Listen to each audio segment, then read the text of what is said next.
मैं हूं मोइन शेख और आप देख रहे हैं मुमरा टाइम्स। दोस्तों, इस वक्त देश के जो हालात बने हुए हैं उसके ऊपर चर्चा करने के लिए हमारे साथ एनसीपी शरद पवार गुट की कट्टर समर्थक और समाज सेविका चेतना दीक्षित मैडम यहाँ पे हमारे साथ मौजूद है। तो आइए हम उनसे विस्तार से चर्चा करते हैं कि देश के जो मौजूदा हालात बने उसके ऊपर उनका क्या कहना है। चेतना दीक्षित मैडम, आपका स्वागत है हमारे नमस्ते। चैनल मुमरा टाइम्स चैनल में। मैडम, मेरा सबसे पहले आपसे ये सवाल रहेगा कि जिस तरीके से अभी हाल ही के अंदर इलाहाबाद के जो जज है शेखर यादव, वो विश्व हिंदू परिषद के एक प्रोग्राम में उनको बुलाया जाता है और वो वहाँ जाने के बाद में वो मुस्लिम समुदाय के खिलाफ बहुत ही विवादित भाषण देते हैं, जिसमें वो कहते हैं कि कठमुल्ले जो है वो देश के लिए मतलब घातक है। और भी बहुत सारी उन्होंने बातें कही वहाँ पे विश्व हिंदू परिषद के प्रोग्राम में। और उनका कहना है कि ये देश जो है, जो बहुसंख्यक समाज है उनके हिसाब से चलेगा। तो आप उसको लेकर भी काफ़ी बवाल पूरे भारत में मचा हुआ है, क्योंकि एक जो जज होता है उसको संविधान के खिलाफ उन्होंने जो बातें की है, संविधान उसका अधिकार उनको नहीं देता इस तरह की टिप्पणी करने का। उसके ऊपर आपका क्या कहना है? एक्चुअली जो जस्टिस शेखर यादव ने जिस तरह का बयान दिया है, उस बयान की उनसे बिल्कुल उम्मीद नहीं है, क्योंकि वो एक हाई कोर्ट के न्यायाधीश हैं। और न्यायाधीश से हमेशा माने जिसको कहते हैं कि सेक्युलर वर्ड्स की अपेक्षा रहती है। और उसके अंदर उन्होंने संविधान की शपथ लेके जब वो न्यायाधीश बने, तो संविधान के शपथ में देश के बारे में, हमारे देश का जो संविधान है, ये संविधान का मेन बेस है सेक्युलरिज्म। और सेक्युलरिज्म की शपथ को उन्होंने उल्लंघन किया है।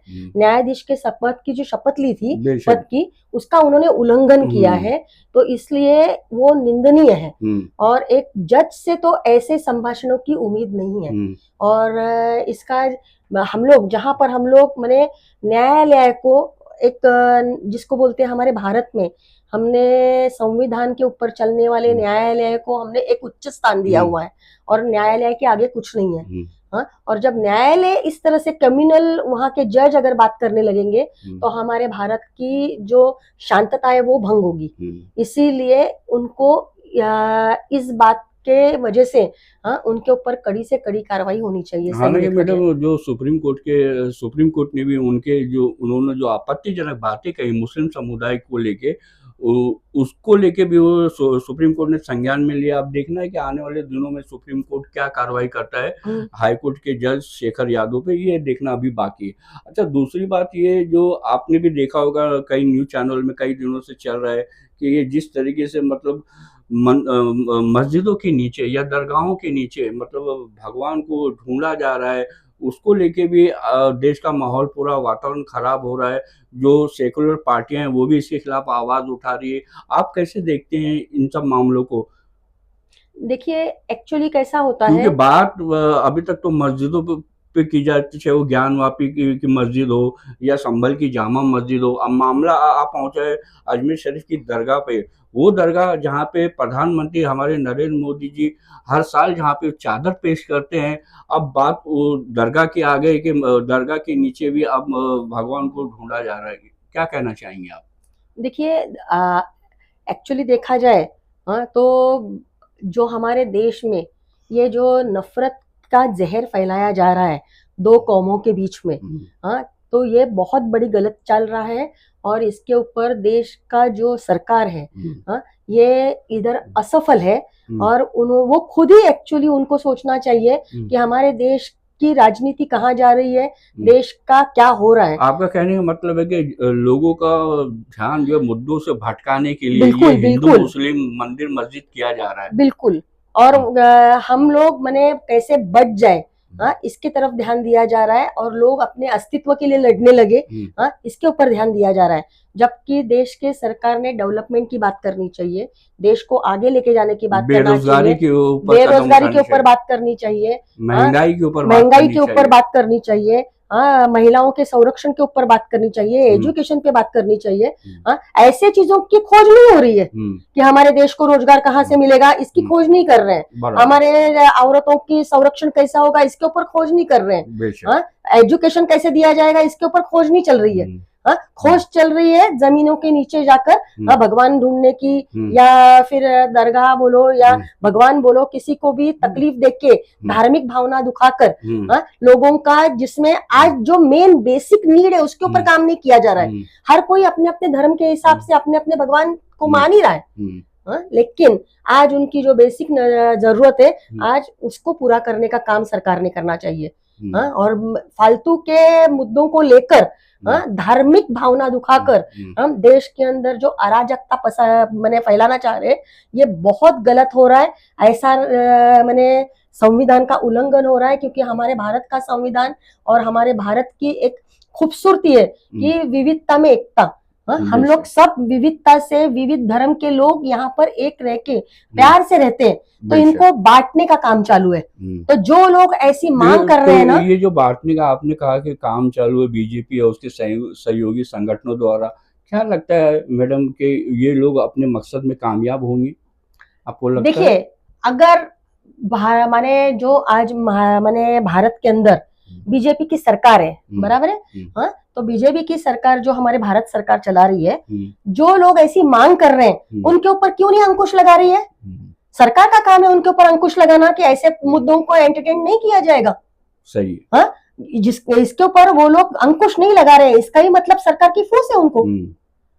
तो सरकार ने खुद में सोचना चाहिए कि भारत को इम्पैक्ट रखने के लिए वो कुछ कदम नहीं उठा रहे हैं, इसीलिए उनका नाम आ रहा है कि सरकार की फूस है, सरकार उनसे करवा रही है। यही सोचना पड़ेगा। बिल्कुल सही कहा आपने। अच्छा मैडम, अभी हम आ जाते हैं महाराष्ट्र के ऊपर। अभी महाराष्ट्र में हाल ही में जो विधानसभा के चुनाव हुए, उसके जो नतीजे है उसमें एक तरफा बीजेपी या उसके सहयोगी दलों की मतलब बम्पर जीत हासिल हुई उनको। वहीं महाविकास आघाड़ी ने जो इंडिया गठबंधन है उसने मतलब ये ऐतराज जताया, उन्होंने कहा, उनका ये कहना है इंडिया गठबंधन के नेताओं का कि हम इस फैसले से सहमत नहीं है, क्योंकि ये उन्हें जो है ना ईवीएम मशीन के अंदर धांधली नज़र आती है। जो इतना बड़ा जो चौंकाने वाला फैसला आया वो उसको मानने के लिए तैयार नहीं। तो ये जो नतीजे आए हैं महाराष्ट्र विधानसभा चुनाव के, उसको लेके आपका क्या कहना है? देखिए, ये नतीजे अभी जो आए हैं, ये नतीजों की जड़ एक्चुअली बहुत पहले से है। बहुत मैंने कम से कम आज 8-10 सालों से, 15 साल से कम मांग की जा रही है कि ईवीएम के ऊपर चुनाव मत लो, बैलेट पेपर पे चुनाव लो।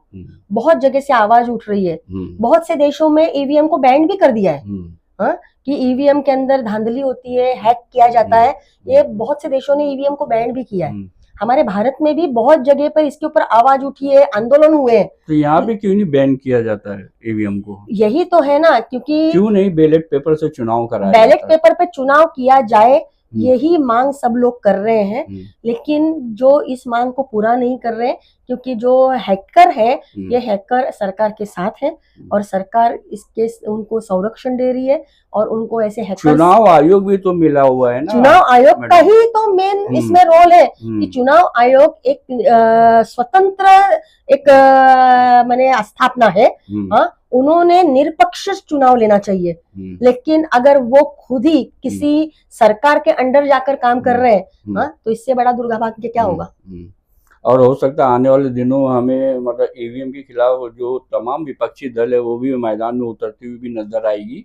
और सबसे आखिर में अभी महाराष्ट्र विधानसभा के तो चुनाव हो गए, अभी ऐसी संभावना जताई जा रही है कि हो सकता फरवरी के अंदर जो बीएमसी और टीएमसी के चुनाव है वो भी होने जा रहे हैं जी, हो सकते हैं।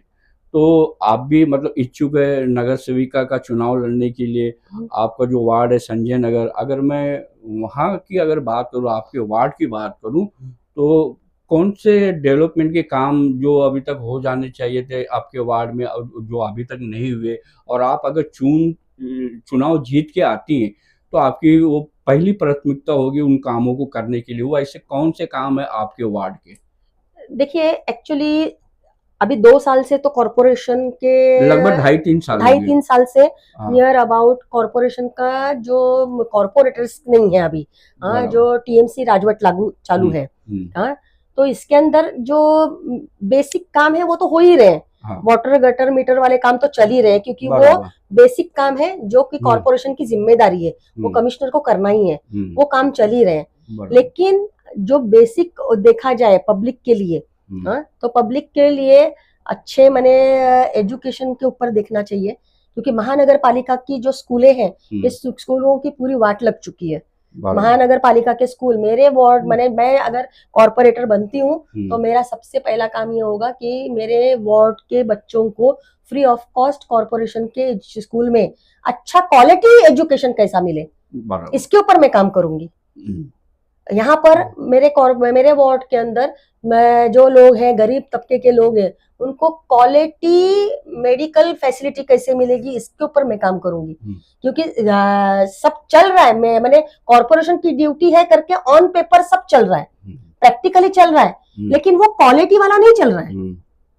सिर्फ दिखावे के लिए काम चालू है, स्कूल चालू है, दिखावे के लिए हॉस्पिटल चल रहा है, दिखावे के लिए और भी बहुत सारी फैसिलिटी चल रही है, लेकिन जो पब्लिक का हक है वो टैक्स पेयर है। टैक्स पेयर को उनका क्वालिटी आउटपुट मिलना चाहिए कॉर्पोरेशन से, वो मेरे वार्ड को मैं दिलाने की पूरी कोशिश करूंगी। अच्छा भाभी, अब चलते चलते एक आखिरी सवाल भी मैं आपसे पूछ लेना चाहूँगा कि आप भी जानते हैं कि इस वक्त केंद्र में बीजेपी की सरकार है और महाराष्ट्र में बीजेपी और उसके सहयोगी दलों की सरकार है, और जिस तरीके से देश का एक वातावरण बनाया जा रहा है, आप चूंकि हिंदू समुदाय से आती है और मैं मुस्लिम समुदाय से हूँ, तो जिस तरीके से माहौल को ख़राब करने की कोशिश की जा रही है पूरे देश भर के अंदर, तो आप हमारे चैनल के माध्यम से मुस्लिम समाज और हिंदू समाज के लोगों को क्या आप अपील करने चाहेंगे ऐसे नफरत भरे माहौल में, क्या मैसेज देना चाहेंगी? देखिए, लोकसभा और मैंने लोकसभा के अंदर जिस तरह से हम सब लोगों ने एक अच्छा रिजल्ट बताया, विधानसभा में ठीक है महाराष्ट्र में कुछ गलत हुआ, लेकिन हम लोग सब लोगों ने प्राथमिकता लोकसभा में कैसी दी थी, संविधान के ऊपर प्राथमिकता दी कि भाई हम लोग संविधान बचाना चाहते थे। तो मैं सभी मैंने भारतीय जो है और जो हिंदू मुस्लिम या जो भी माइनॉरिटीज या जो भी धर्म के लोग हैं, सबसे यही रिक्वेस्ट करूंगी कि ये जो नफरत फैलाने वाले एलिमेंट्स जो हमारे भारत में घूम रहे हैं, इसके ऊपर, इस प्रोपोगंडा के ऊपर ध्यान न देते हुए बस अपना अच्छे से एक अच्छा जिंदगी व्यतीत करो, अपने बच्चों को संभालो कि वो लोग गलत के रास्ते पे न जाए, और जिस तरह से आज आप और मैं बैठे हैं, ये हमेशा इसी तरह से बैठे होना चाहिए। बल अलग अलग कौम के लोग, हम लोग जिस तरह से आज तक रहते आए उसी तरह से हम लोग हमेशा रहना चाहिए। इसके लिए कोई सरकार नहीं, हम खुद काम करना पड़ेगा, हमें खुद को, पब्लिक को काम करना पड़ेगा। सरकार कुछ भी चाहे, लेकिन पब्लिक क्या चाहती है हमको दिखाना पड़ेगा।